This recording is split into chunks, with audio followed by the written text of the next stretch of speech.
Music के साथ जोशीला परिचय। 1991 में भारत के पास सिर्फ 3 हफ्तों का इंपोर्ट बिल चुकाने के लिए विदेशी मुद्रा बची थी। देश दिवालिया होने की कगार पर था, अपना सोना तक गिरवी रखना पड़ गया था। हाँ, वो बहुत ही मुश्किल दौर था। और इस भयानक आर्थिक संकट की जड़ में अगर हम देखें तो एक ही चीज थी, बैलेंस ऑफ पेमेंट्स में भारी गड़बड़। बिल्कुल। अक्सर हम अखबारों में करंट अकाउंट डेफिसिट सुनते हैं, या व्यापार घाटा। हाँ, व्यापार घाटा जैसे शब्द। ये सिर्फ आंकड़े नहीं है, ये किसी भी देश की आर्थिक नब्ज होते हैं। सही कहा। आज हमारे पास प्रतियोगी परीक्षाओं के लिए तैयार किए गए कुछ स्टडी नोट्स हैं और हम उनकी मदद से ये समझने की कोशिश करेंगे कि ये बैलेंस ऑफ पेमेंट्स आखिर है क्या, और ये इतना जरूरी क्यों है। हाँ, और ये कैसे किसी देश की किस्मत बना या बिगाड़ सकता है। तो हमारा आज का मिशन है इन नोट्स के जरिए बैलेंस ऑफ पेमेंट्स की इस पहेली को सुलझाना। चलिए शुरू करते हैं। ये होता क्या है, इसमें करंट और कैपिटल अकाउंट क्या भूमिका निभाते हैं, और जब हिसाब गड़बड़ा जाता है तो देश उसे ठीक कैसे करते हैं। बिल्कुल। और आपने जो 1991 का उदाहरण दिया वो एकदम सटीक है ये समझने के लिए कि बीओपी कोई किताबी कॉन्सेप्ट नहीं है। जी, इसे आप किसी देश का सालाना फाइनेंशियल स्टेटमेंट समझ सकते हैं। अच्छा, एक तरह का पूरा हिसाब किताब। हाँ, एक साल में उस देश और बाकी दुनिया के बीच हुए हर एक डॉलर, हर एक रुपए के आर्थिक लेन देन का ये एक सिस्टमैटिक रिकॉर्ड है, एक पूरा बही खाता। लेकिन एक आम कंफ्यूजन जो इन नोट्स में भी हाईलाइट किया गया है वो है बैलेंस ऑफ पेमेंट्स और बैलेंस ऑफ ट्रेड के बीच का फर्क। हाँ, ये बहुत होता है। हम हमेशा सुनते हैं कि चीन के साथ हमारा ट्रेड डेफिसिट बहुत ज्यादा है, तो क्या बीओपी और बैलेंस ऑफ ट्रेड एक ही चीज है? नहीं, और ये समझना बहुत जरूरी है। बैलेंस ऑफ पेमेंट्स बीओपी की कहानी का सिर्फ पहला पन्ना है, आप कह सकते हैं। मशीनें, कच्चा तेल, मतलब जो भी सामान देश की सीमा के आर पार जा रहा है। एग्जैक्टली, उसका हिसाब किताब। मतलब अगर हमने 100 रुपए की कारें एक्सपोर्ट की और 150 रुपए का कच्चा तेल इंपोर्ट किया तो 50 रुपए का हमारा बैलेंस ऑफ ट्रेड डेफिसिट हो गया। बिल्कुल, सीधा हिसाब। बिल्कुल। लेकिन बैलेंस ऑफ पेमेंट्स की दुनिया इससे कहीं ज्यादा बड़ी है। इसमें इनविजिबल आइटम्स के साथ साथ इनविजिबल आइटम्स भी शामिल होते हैं। अच्छा, और यहीं पर असली कहानी छुपी है। इसमें services, investments, loans, gifts, donations, मतलब हर वो आर्थिक लेन देन शामिल है जिसमें पैसा देश के अंदर आता है या बाहर जाता है। चलिए इसकी परतें हटाकर देखते हैं। तो ये बीओपी इतना महत्वपूर्ण क्यों है? क्यों आरबीआई की हर मॉनेटरी पॉलिसी मीटिंग में और सरकार के हर बजट में इस पर इतनी नजर रखी जाती है? देखिए, बीओपी किसी देश की आर्थिक और वित्तीय सेहत का एक्सरे है। एक्सरे? हाँ, ये बताता है कि दुनिया के बाजार में देश की आर्थिक स्थिति कितनी मजबूत है या कमजोर है। और सबसे बड़ी बात, इससे देश की करेंसी की वैल्यू पर सीधा असर पड़ता है। अच्छा, तो इसका मतलब ये हुआ कि अगर दुनिया भर से हमारे देश में डॉलर ज्यादा आ रहे हैं और हमारे यहाँ से डॉलर बाहर कम जा रहे हैं, तो बाजार में डॉलर की सप्लाई बढ़ेगी और रुपए की मांग मजबूत होगी, रुपया अप्रिशिएट करेगा। बिल्कुल सही पकड़ा। और इसी बीओपी के डेटा को देखकर सरकार अपनी फिस्कल पॉलिसी बनाती है, मतलब टैक्स और सरकारी खर्च की नीतियां। और विदेशी निवेशक भी इसी को देखते होंगे। हाँ, विदेशी निवेशक इसी रिपोर्ट कार्ड को देखकर तय करते हैं कि किसी देश में पैसा लगाना सुरक्षित है या नहीं। अगर किसी देश का बीओपी लगातार घाटे में चल रहा है तो निवेशक वहां से अपना पैसा निकालने लगते हैं। ठीक है, तो अब इसके स्ट्रक्चर को समझते हैं। हमारे नोट्स के मुताबिक इस पूरे बही खाते को मुख्य रूप से 2 हिस्सों में बांटा गया है, करंट अकाउंट और कैपिटल अकाउंट। जी, तो पहले करंट अकाउंट से शुरू करते हैं। हाँ, करंट अकाउंट में वो सभी लेन देन आते हैं जो currently produced goods and services, यानी हाल में बने सामान और सेवाओं से जुड़े हैं। और इसका सीधा असर देश की नेशनल इनकम पे पड़ता है। बिल्कुल, जब हम कोई सामान या सर्विस बेचते हैं तो हमारे देश में इनकम आती है, जब हम कुछ खरीदते हैं तो पैसा बाहर जाता है। और इसके अंदर भी वही विजिबल और इनविजिबल वाली बात आती होगी, है ना? हाँ, करंट अकाउंट का पहला हिस्सा तो वही है जिसकी हमने बात की, मर्चेंडाइज ट्रेड, यानी सामान का व्यापार, जिसे हम बैलेंस ऑफ ट्रेड कहते हैं। सही। लेकिन यहाँ पर ये मामला और भी दिलचस्प हो जाता है जब हम इसके दूसरे हिस्से इनविजिबल्स को देखते हैं। इनविजिबल्स यानी जो दिखता नहीं पर होता है। हमारे नोट्स के हिसाब से भारत की असली ताकत इसी हिस्से में छुपी है। हाँ, ये बहुत महत्वपूर्ण है। इसमें क्या क्या शामिल है? इनविजिबल्स में 3 मुख्य चीजें हैं। पहली, सर्विसेज। आज भारत दुनिया का सॉफ्टवेयर पावर हाउस है। जी, हमारी आईटी और सॉफ्टवेयर सर्विसेज का एक्सपोर्ट जबरदस्त है। इसके अलावा टूरिज्म, बैंकिंग, शिपिंग, इंश्योरेंस। अच्छा, तो जब कोई विदेशी पर्यटक भारत आके पैसा खर्च करता है तो वो हमारे लिए सर्विस का एक्सपोर्ट है। बिल्कुल। और जब हम किसी विदेशी एयरलाइन से सफर करते हैं या नेटफ्लिक्स का सब्सक्रिप्शन लेते हैं तो वो सर्विस का इंपोर्ट हो गया। समझ गया। बिल्कुल। इनविजिबल्स में दूसरी चीज है इनकम, यानी इन्वेस्टमेंट से होने वाली इनकम। अच्छा। मान लीजिए किसी भारतीय कंपनी ने अफ्रीका में कोई फैक्ट्री लगाई है, तो उससे जो मुनाफा भारत आएगा वो इनकम क्रेडिट है। और इसी तरह विदेशी कंपनियों ने भारत में जो निवेश किया है, उसका मुनाफा जब वो वापस ले जाते हैं तो वो इनकम डेबिट होता है। और तीसरी चीज जो शायद सबसे अहम है, तीसरी चीज है करंट ट्रांसफर्स, और ये भारत की अर्थव्यवस्था का एक छिपा हुआ सुपर हीरो है। Super hero. हाँ, इसमें आते हैं गिफ्ट्स, डोनेशंस और सबसे जरूरी रेमिटेंसेस। रिमिटेंसेस, यानी वो पैसा जो भारतीय नागरिक विदेशों में काम करके अपने परिवारों को भारत भेजते हैं। एग्जैक्टली। हम सुनते हैं कि हमारा सामान का व्यापार घाटे में है, लेकिन ये रेमिटेंसेस ही हैं जो हर साल अरबों डॉलर देश में लाकर उस घाटे के एक बड़े हिस्से की भरपाई चुपचाप कर देते हैं। तो ये एक अदृश्य सुरक्षा कवच की तरह काम करता है। बिल्कुल सही शब्द है, सुरक्षा कवच। कमाल है। तो इन सब को जोड़कर, यानी विजिबल्स और इनविजिबल्स को मिलाकर बनता है हमारा करंट अकाउंट। हाँ। अगर कुल मिलाकर पैसा आया ज्यादा और गया कम तो करंट अकाउंट सरप्लस, और अगर गया ज्यादा और आया कम तो करंट अकाउंट डेफिसिट, यानी CAD। एग्जैक्टली। और जब भी आप CAD का आंकड़ा सुने तो समझ जाएं कि ये सिर्फ इंपोर्ट एक्सपोर्ट का नहीं, बल्कि सर्विसेज और रेमिटेंसेस सबको मिलाकर बना है। तो अगर करंट अकाउंट में हमारा पैसा देश से बाहर ज्यादा जा रहा है, मतलब घाटा हो रहा है, तो उस घाटे की भरपाई कहीं ना कहीं से तो करनी होगी। जी। क्या यहीं पर कैपिटल अकाउंट की भूमिका शुरू होती है, जो इस हिसाब को बराबर करता है? बिल्कुल। यहीं पर BOP का डबल एंट्री बुककीपिंग वाला सिद्धांत काम करता है। हर डेबिट के लिए एक क्रेडिट होना चाहिए। अच्छा। कैपिटल अकाउंट देश की एसेट्स और लायबिलिटीज का हिसाब रखता है। इसमें इन्वेस्टमेंट और बोरोइंग लेंडिंग की बात होती है। तो मतलब करंट अकाउंट रोजमर्रा के खर्च और कमाई जैसा है? और कैपिटल अकाउंट निवेश और कर्ज जैसा। हाँ, एक तरह से कह सकते हैं। कैपिटल अकाउंट का देश की इनकम पर सीधा असर नहीं होता, लेकिन ये देश की संपत्ति और देनदारियों को बदलता है। जैसे जब कोई विदेशी कंपनी भारत में आकर फैक्ट्री लगाती है, जिसे हम फॉरेन डायरेक्ट इन्वेस्टमेंट FDI कहते हैं, तो देश में विदेशी पूंजी आती है।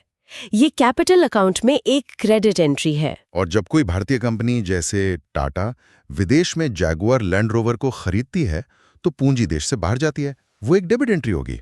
हाँ। इसके अलावा इसमें फॉरेन पोर्टफोलियो इन्वेस्टमेंट FPI भी आता है, जब विदेशी निवेशक हमारे स्टॉक मार्केट में पैसा लगाते हैं। जी। साथ ही सरकार या कंपनियों द्वारा विदेशों से लिया गया कर्ज और दूसरों को दिया गया कर्ज भी इसी का हिस्सा है। ये सब मिलके कैपिटल अकाउंट बनाते हैं। हमारे नोट्स में एक फाइनेंशियल अकाउंट का भी जिक्र है, IMF के नए नियमों के हिसाब से। ये क्या है? हाँ, और ये जानना दिलचस्प है कि अब अंतर्राष्ट्रीय मानक के हिसाब से पुराने कैपिटल अकाउंट को 2 हिस्सों में बांट दिया गया है। अच्छा। एक छोटा कैपिटल अकाउंट जिसमें कुछ खास चीजें जैसे नॉन फाइनेंशियल एसेट्स का ट्रांसफर आता है, और एक बड़ा फाइनेंशियल अकाउंट जिसमें ये सारा निवेश मतलब FDI, FPI और कर्ज का लेन देन आता है। ठीक है। लेकिन हमारे नोट्स मुख्य रूप से पारंपरिक 2 भाग वाले स्ट्रक्चर पर फोकस करते हैं, तो हम भी उसी पर टिके रहेंगे। इसका मतलब ये हुआ कि अगर हमारे करंट अकाउंट में $100 का घाटा है, तो हमें कैपिटल अकाउंट के जरिए $100 की विदेशी इन्वेस्टमेंट या कर्ज लाना पड़ेगा ताकि हिसाब बराबर हो जाए। बिल्कुल। या फिर एक और रास्ता है जो सबसे खतरनाक है। और वो क्या है? वो है अपने विदेशी मुद्रा भंडार यानी फॉरेन एक्सचेंज रिजर्व से पैसा निकालना। अच्छा। हर देश का सेंट्रल बैंक, हमारा RBI, अपने पास डॉलर, यूरो, पाउंड जैसी विदेशी मुद्राओं का एक भंडार रखता है। अगर निवेश से पैसा नहीं आ रहा तो सरकार को इस भंडार से पैसा निकालकर घाटे की भरपाई करनी पड़ती है। एक मिनट, यहीं पर मैं रोकना चाहूंगा। ये तो सुनने में बिल्कुल 1991 वाली स्थिति लगती है। जी। मतलब जब हमारे रिजर्व्स खत्म हो रहे थे तो उसका सीधा कनेक्शन इसी BOP के घाटे से था, जिसे हम विदेशी निवेश या कर्ज से पूरा नहीं कर पा रहे थे। एग्जैक्टली। वही हुआ था। जब आपका भंडार खत्म होने लगता है तो आप दुनिया से जरूरी सामान जैसे पेट्रोल, डीजल भी नहीं खरीद सकते, और वहीं से आर्थिक संकट शुरू होता है। हाँ। तो अब ये समझते हैं कि ये घाटा या डिसइक्विलिब्रियम होता क्यों है। हमारे नोट्स में कुछ इकोनॉमिक, पॉलिटिकल और सोशल फैक्टर्स बताए गए हैं। इकोनॉमिक फैक्टर्स में पहला पॉइंट है डेवलपमेंटल एक्टिविटीज। ये तो अच्छी बात है, फिर इससे घाटा क्यों? ये विकासशील देशों के लिए एक दुविधा जैसी है।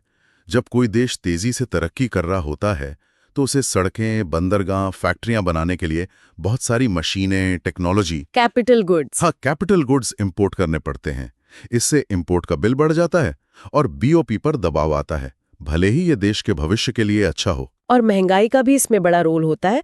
अगर हमारे देश में इन्फ्लेशन ज्यादा है तो हमारे बनाए हुए सामान विदेशी बाजार में महंगे हो जाएंगे, जिससे हमारे एक्सपोर्ट्स कम हो जाएंगे। सही। और साथ ही विदेशी सामान हमें तुलनात्मक रूप से सस्ता लगने लगेगा, तो हम इंपोर्ट ज्यादा करेंगे, यानी दोहरी मार पड़ती है। सोशल फैक्टर्स में एक दिलचस्प शब्द है, डेमोन्स्ट्रेशन इफेक्ट।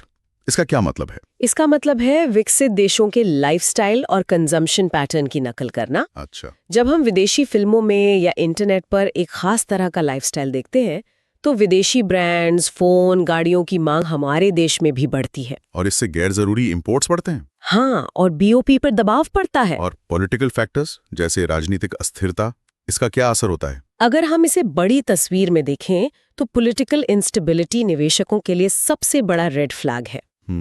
अगर किसी देश में सरकारें स्थिर नहीं हैं या नीतियों को लेकर अनिश्चितता है तो विदेशी निवेशक अपना पैसा निकालने लगते हैं। हाँ। मुझे 2013 का टेपर टांट्रम याद है। हाँ, जब यूएस फेडरल रिजर्व के सिर्फ एक बयान से एफपीआई ने भारत जैसे देशों से पैसा खींचना शुरू कर दिया था और रुपए पर भारी दबाव आ गया था। वो कैपिटल अकाउंट से कैपिटल आउटफ्लो का एक टेक्स्ट बुक एग्जाम्पल था। तो अब सबसे जरूरी सवाल पर आते हैं। अगर बीओपी में गड़बड़ हो गई है, डेफिसिट हो गया है, तो उसे ठीक करने के क्या उपाय हैं? हाँ, सरकारों और सेंट्रल बैंकों के पास कई टूल्स होते हैं। हमारे नोट्स में कई उपायों का जिक्र है। जी, पहला और सबसे सीधा तरीका है ट्रेड पॉलिसी मेजर्स। मतलब एक्सपोर्ट बढ़ाओ, इंपोर्ट घटाओ। ये कैसे किया जाता है? एक्सपोर्ट बढ़ाने के लिए सरकार एक्सपोर्टर्स को सब्सिडीज दे सकती है या एक्सपोर्ट ड्यूटीज खत्म कर सकती है। और इंपोर्ट घटाने के लिए? वहीं इंपोर्ट को हतोत्साहित करने के लिए इंपोर्ट ड्यूटीज यानी टैरिफ बढ़ा दिए जाते हैं या फिर कुछ चीजों के इंपोर्ट पर कोटा लगा दिया जाता है कि आप एक सीमा से ज्यादा इंपोर्ट नहीं कर सकते। ठीक है, ये तो सीधा तरीका हुआ। दूसरा उपाय है एक्सपेंडिचर रिड्यूसिंग पॉलिसीज। मतलब देश में कुल खर्च को ही कम कर दो। ये थोड़ा अजीब लगता है। हाँ, पर यह बहुत कारगर हो सकता है। इसे करने का एक बड़ा हथियार देश के सेंट्रल बैंक के पास होता है, जिसे कहते हैं tight monetary policy. Tight monetary policy मतलब आरबीआई पैसे का नल कस देता है, ब्याज दरें बढ़ाकर। बिल्कुल।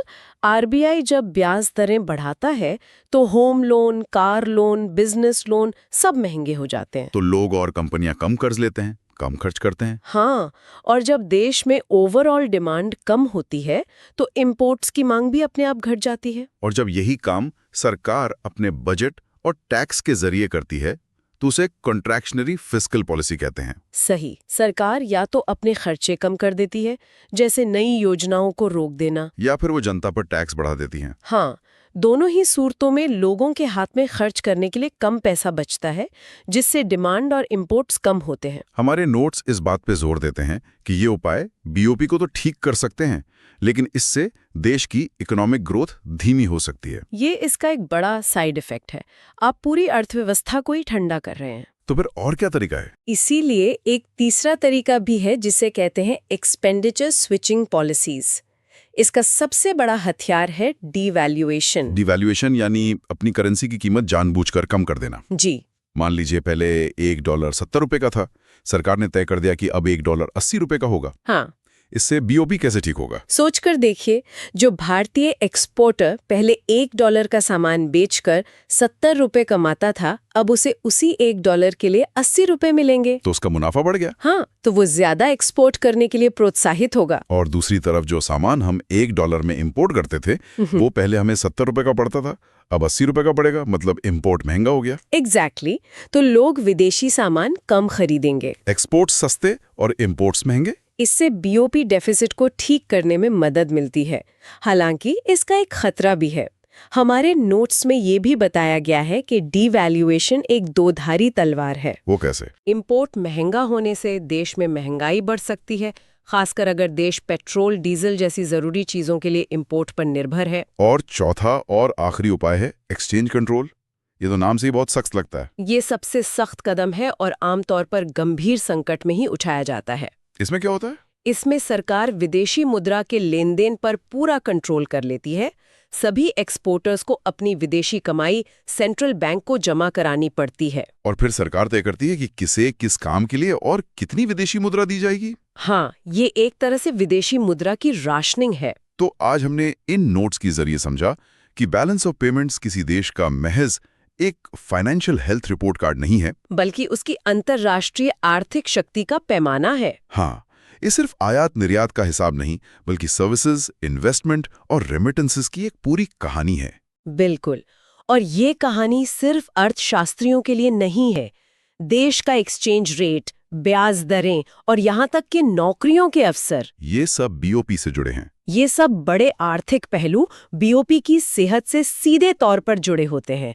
ये निवेशकों से लेकर आम आदमी तक सबको प्रभावित करता है। तो अगली बार जब कोई श्रोता किसी देश की आर्थिक नीतियों जैसे कि टैक्स बढ़ाने या घटाने या ब्याज दरों में बदलाव के बारे में सुने, तो ये सोचना दिलचस्प होगा कि उन नीतियों का उसके बैलेंस ऑफ पेमेंट्स पर क्या असर पड़ रहा होगा।